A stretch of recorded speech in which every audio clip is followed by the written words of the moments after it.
What if I told you that your focus on world building might actually be wrecking your story? For over 2 decades, I've been writing and studying fantasy stories, and I've discovered that most writers are focusing on the wrong element when crafting theirs. They're pouring countless hours into intricate magic systems and detailed maps, but missing the true secret to captivating their readers. In this video, I'll show you how focusing more on lore can elevate your world building and transform your writing.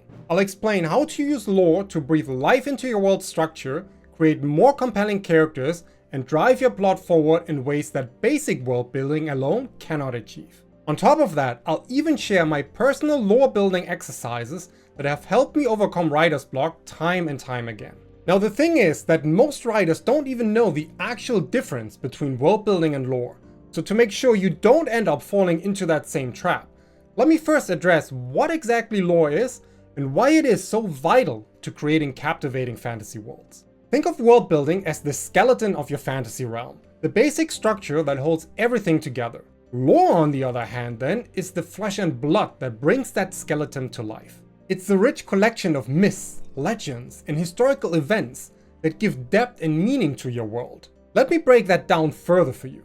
World building at its core focuses on the what of your fantasy universe. What the magic system is, what creatures inhabit the land, what the political structure looks like. Lore, however, delves into the why and how. Why the magic system works the way it does, how those creatures came to be, and the historical events that shape the current political landscape. So how does lore enhance world building without replacing it? Think of world building as creating a beautiful, intricate clock. You've designed all the gears and springs and everything else with meticulous detail. But lore is what makes the clock come alive. It's the history of who made the clock, why they made it, and the legends surrounding its creation. Let's look at an example. In world building, you might create a magic system where spells are cast using ancient runes. That's great, but it's just the surface. Lore takes this further by exploring questions like who discovered these runes? Are there legends about their origin? How has the use of these runes shaped the world's history and cultures? This is how lore adds depth and richness to your world building. The key here is to understand the synergy between lore and world building. They are not competing forces, but complementary ones. World building provides the canvas, while lore is the paint that brings your creation to life. Now that we understand what lore is and how it complements world building, let's explore why prioritizing lore can take your fantasy writing to the next level. Many years ago, I read a question in a writing forum in the lines of, "What's the oldest story in your world?" Somehow I was stumped. I could have described the geography, the magic system, even the economic structure of my world, but I had no answer for this simple question.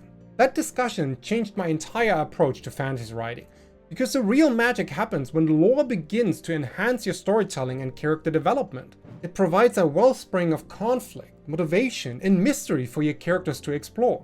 Imagine a protagonist who discovers an ancient prophecy about their destiny, or a villain whose actions are driven by a misunderstood historical event. These lore elements add layers of complexity to your characters, making them feel more real and relatable to your readers. Think of some of the most beloved fantasy worlds, Tolkien's Middle-earth, or Martin's Westeros. What makes these universes so captivating isn't just their detailed maps and complex magic systems. It's the rich history, the ancient legends, and the cultural traditions that make these worlds feel alive and lived in. Take the One Ring from The Lord of the Rings, for example.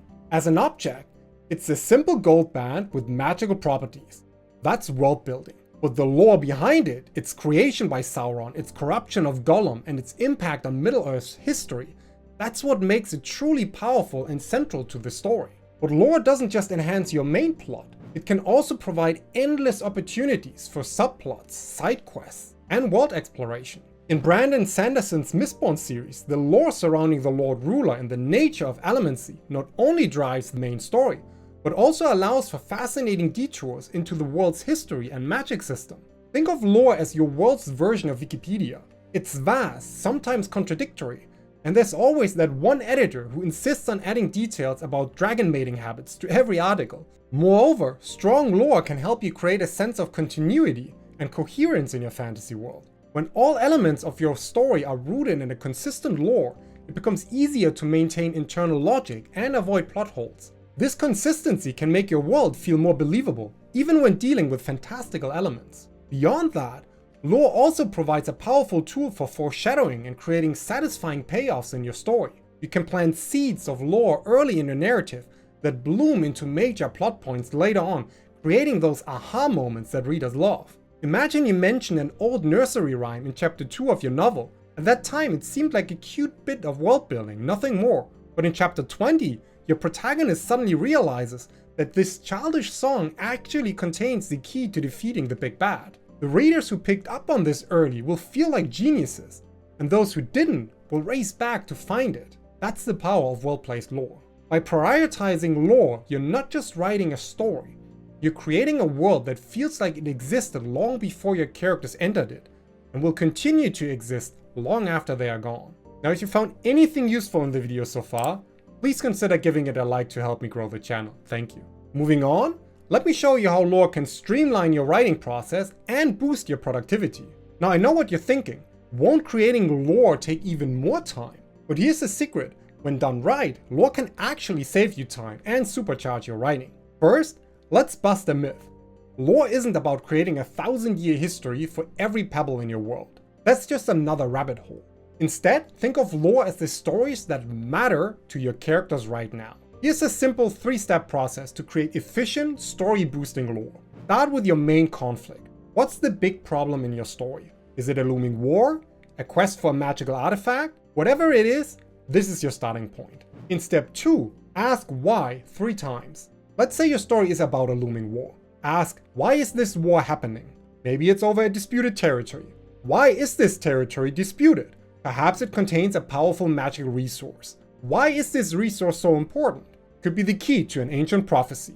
See what we did there? In just 3 questions, we created a nugget of lore that adds depth to your conflict. As step number 3 then, create one tradition or legend related to your answers. Based on our example, you could create a legend about the magical resource. Maybe there's a folk song that villagers sing hinting at its power. That's it. You now have a piece of lore that's directly tied to your plot. No 1,000-year histories, no complex family trees, just a simple, relevant bit of backstory that enriches your tale. This technique is like speed dating for your story elements. Your conflict and lore get to know each other quickly, and before you know it, they're inseparable. Now let's talk about 2 ways to use this lore efficiently in your writing. First, we have the character journal technique. Instead of creating a massive lore bible, start a journal for your main character. Write entries as if your character is recording their thoughts and experiences. Include their understanding or misunderstanding of local legends, personal reflections on cultural traditions they encounter, and rumors they've heard about historical events. This keeps your lore focused through your character's perspective, making it immediately relevant to your story. Plus, it's a goldmine for character development and plot ideas. Our second technique is the dialogue reveal strategy. Integrate lore naturally through character conversations. Try these approaches. Have characters debate the meaning of an ancient prophecy, or let an elder share a folktale that parallels your main character's journey. And lastly, consider to show how different cultures interpret the same historical event differently. Remember, the goal is to enrich your story, not to create more work for yourself. Each piece of lore should serve your narrative, helping to explain character motivations, world rules, and plot developments. Now that we've explored how lore can enhance your story and streamline your writing process, let's unlock its secret superpower, being a creative catalyst. If you've ever faced writer's block or struggled to come up with fresh ideas, this is for you. Let's dive into 3 powerful techniques that use lore to spark your creativity. Our first technique is the lore deep dive. Stuck on a scene? Instead of staring at a blank page, pick an element of your world and dive deep. Here's how. Choose something relevant to your current scene, a location, an object, or maybe a custom.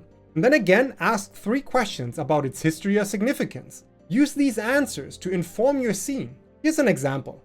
Let's say your character is in a marketplace. You might ask, what's the oldest shop here? Why is it significant? And how does it affect the market dynamics? Maybe you discover it's a 300-year-old spice shop that once saved this city from a plague. This could lead to interesting interactions, reveal character knowledge, or even spark a subplot. Then we have lore branching. This technique helps you expand your world and generate new story ideas. Start with an existing piece of lore like a creation myth, and imagine how 3 different groups would interpret it. Consider how these interpretations affect their actions. For instance, if your world has a myth about a great flood, one culture might live in fear of water, another might have elaborate flood prevention systems, and a third might worship water deities. These differences can create conflict, inform character backgrounds, or inspire new plot points. And then we have the lore intersection. This is where the magic really happens.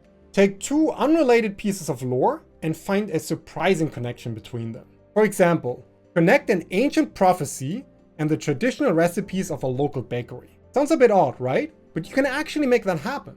Maybe the prophecy is encoded in the bakery's recipe book, passed down through generations.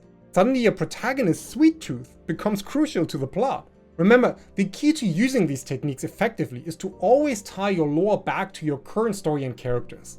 Ask yourself, how does this affect my protagonist? What conflicts could this create or resolve? How can this move my plot forward? By using these lore techniques, you're not just creating background information, you're actively generating story fuel. So the next time you're stuck, give one of these methods a try. You might be surprised of how quickly your creative juices start flowing, and your story takes off in new and exciting directions. But even with these insights, you might still struggle to get going. And that's when it's time for you to try out some weird ideas. Check out this video here where I share 9 unconventional yet highly effective tips to elevate your fantasy writing.